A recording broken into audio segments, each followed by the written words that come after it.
ಒಂದು ಮಾತು ಬಲಹೀನವಾಗಿರುವಂಥ ವ್ಯಕ್ತಿಯನ್ನು ಬದುಕಿಸಲು ಕೂಡ ಸಾಧ್ಯವಾಗುತ್ತಂತೆ. ಅದೇ ಒಂದು ಮಾತು ದೃಢವಾಗಿದ್ದಂಥ ವ್ಯಕ್ತಿಯನ್ನು ಬೀಳಿಸಲಿಕ್ಕೆ ಕೂಡ ಸಾಧನವಾಗುತ್ತಂತೆ. ಸೊ ನಾವು ದೇವರ ಮಕ್ಕಳು ಒಂದು ಮೆಡಿಸಿನ್ ರೀತಿಯಲ್ಲಿ ಕೆಲಸ ಮಾಡಬೇಕು.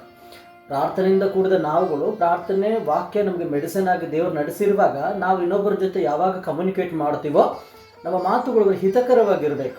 ಅವರ ಜೀವಿತಕ್ಕೆ ಒಳ್ಳೆಯದು ಆಗುವ ಹಾಗೆ ನಮ್ಮ ಮಾತುಗಳಿರಬೇಕು. ನಾವು ಯಾರನ್ನೂ ಕೂಡ ಶಪಿಸುವಂಥದ್ದಾಗಿರಲಿ, ಯಾರನ್ನು ಕೂಡ ದೂಷಿಸುವಂಥದ್ದಾಗಿರಲಿ ಬೇಡ. ಕೆಲವು ಸಾರಿ ಇನ್ನೊಬ್ಬರ ವಿಚಾರವಾಗಿ ಅಂತಲ್ಲ, ನಮ್ಮ ಮಕ್ಕಳ ಮೇಲೆ, ನಮ್ಮ ಕುಟುಂಬದ ಮೇಲೆ ನಾವು ಶಾಪಗಳನ್ನು ಹಾಕ್ಕೊಳ್ತಿರ್ತೇವೆ. ಆವಾಗ ಅದು ಎಷ್ಟು ವಾಕ್ಯಕ್ಕೆ ವಿರುದ್ಧವಾಗಿರುವಂಥದ್ದಾಗಿರ್ತದೆ ಗಮನಿಸಿದ್ದೀವ? ಕೆಲವು ಸಾರ ಕೋಪದಲ್ಲಿ ಏನಾದರೂ ಹೇಳಿಬಿಡ್ತೀವಿ, ಅಥವಾ ಅಸೂಯೆ ಇಟ್ಟುಕೊಂಡು ಇನ್ನೊಬ್ಬರ ಮೇಲೆ ಏನಾದರೂ ಹೇಳಿಬಿಡ್ತೀವಿ. ಆದರೆ ಆತ್ಮಿಕತೆ ಜೀವಿತ ಎಷ್ಟು ಕೆಳಮಟ್ಟಕ್ಕೆ ಹೋಯ್ತಂತ ನಾವು ಯೋಚನೆ ಮಾಡ್ತಿರ್ತೀವ.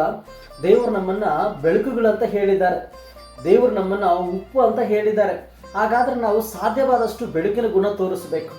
ಉಪ್ಪಿನ ಹಾಗೆ ಇನ್ನೊಬ್ಬರಿಗೆ ರುಚಿ ಕೊಟ್ಟು ದೇವರ ಮಾರ್ಗದಲ್ಲಿ ನಡೆದು ಇನ್ನೊಬ್ಬರಿಗೆ ದಾರಿ ತೋರಿಸುವಂಥವ್ರು ನಾವು ಆಗಿರಬೇಕು. ಈ ಒಂದು ಮಾತುಗಳು ನಾವು ಆಶೀರ್ವಾದ ಹೊಂದಿದ್ದೀವಿ, ನಾವು ಒಳ್ಳೆ ದಾರಿಯಲ್ಲಿದ್ದೀವಿ ಅಂತಂದರೆ ಇದು ಇನ್ನೊಬ್ಬರಿಗೂ ಕೂಡ ಹಿತವಾಗಬೇಕು. ಭಾಳ ಮಟ್ಟಿಗೆ ದೇವರ ಹತ್ರ ಕೇಳ್ಕೋಬೇಕು, ಸ್ವಾಮಿ ನನ್ನ ಒಂದು ಮಾತುಗಳು ಆಧರಿಸಿ ಬಲಪಡಿಸುವ ಹಾಗೆ ನಾನು ನಡೆಸು ಅಂತ ಕೇಳ್ಕೊಳ್ಬೇಕು. ಚುಚ್ಚೋ ಮಾತುಗಳು ಬಾರದ ಹಾಗೆ, ಇನ್ನೊಬ್ಬರನ್ನು ನಾವು ತಿದ್ದುವ ಹಾಗೆ, ಒಳ್ಳೆಯ ರೀತಿಯಲ್ಲಿ ನಡೆಸಿಕೊಡುವ ಹಾಗೆ, ಪ್ರೀತಿಯಿಂದ ಮಾತನಾಡಿಸುವ ಹಾಗೆ, ಸ್ನೇಹ ಬೆಳೆಸಿಕೊಂಡು ಆತ್ಮಿಕವಾದ ದಾರಿಯಲ್ಲಿ ನಾವುಗಳು ಇರುವ ಹಾಗೆ ನಮ್ಮ ಮಾತುಗಳು ಇರಬೇಕಂತ ನಾವು ತೀರ್ಮಾನ ಮಾಡಿ ದೇವರ ಹತ್ರ ಕೇಳಬೇಕು.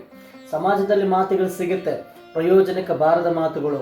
ಆದರೆ ನಿನಗೆ ಭಕ್ತಿಯಿಂದ ಕೂಡಿದ ಮಾತುಗಳು, ಪ್ರೀತಿಯಿಂದಿರುವಂಥ ಮಾತುಗಳು ದೇವರ ಸನ್ನಿಧಾನದಲ್ಲಿ ಸಿಗುವಂಥವುಗಳಾಗಿವೆ.